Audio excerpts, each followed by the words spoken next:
nicht da. Das macht wie üblich der Herr Martin. Merci, Président. Vous prenez de bonnes habitudes. Je vous en remercie.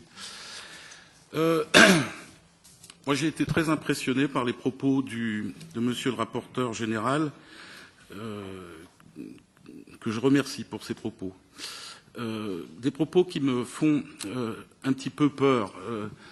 Constat partagé par l'ensemble des rapporteurs, c'est du business as usual, traduit en français, c'est du yaka faucon ou du pilotage à vue.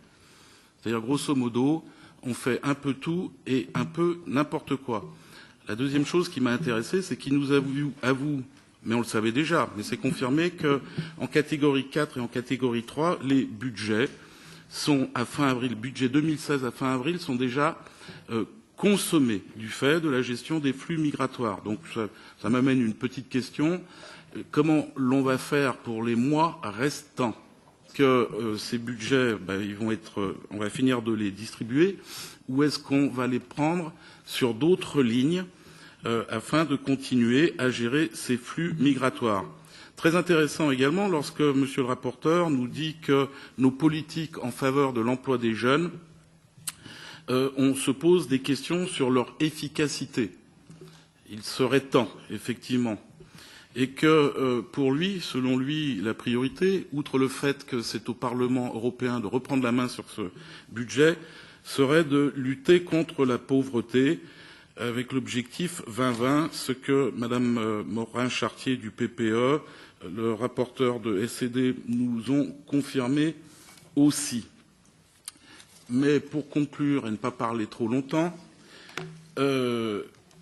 est-ce que Monsieur le rapporteur du budget nous décrit la gestion budgétaire de l'Union européenne comme étant un énorme tonneau des Danaïdes?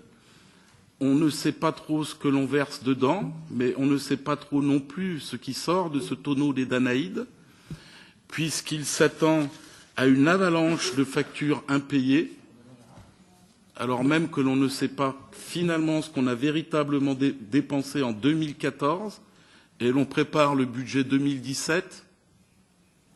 Ou est-ce que c'est l'annonce de, entre guillemets, une banqueroute prochaine, à moins que la Banque centrale fasse du billet, et tous les constats que vous faites sur la misère, la pauvreté, le travail des jeunes, l'insertion par le travail. Madame Morin-Chartier a complètement raison. Tout le reste, c'est cotère sur jambe de bois et c'est le traitement social. Mais tout ça a une cause. Je ne sais pas si vous vous voilez la face, mais la principale des causes, ça s'appelle le dumping social.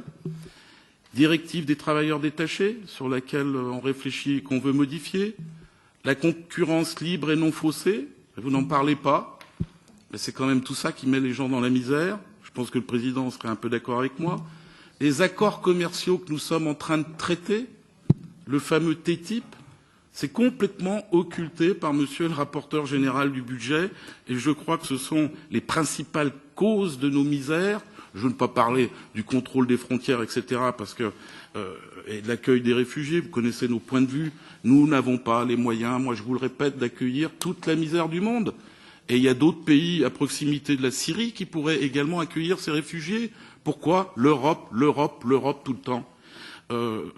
Non, la seule réalité, si vous voulez faire quelque chose, c'est le levier indispensable des PMI-PME. Voilà, quand les gens travaillent, ils ont un revenu. Quand ils ont un revenu, ils ont un pouvoir d'achat. Ils peuvent éduquer leurs enfants. Or, l'on sait que l'emploi salarié, à 80-90%, est dans les PMI-PME.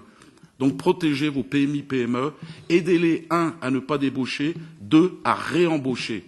Voilà, j'en aurais terminé. Merci, Président.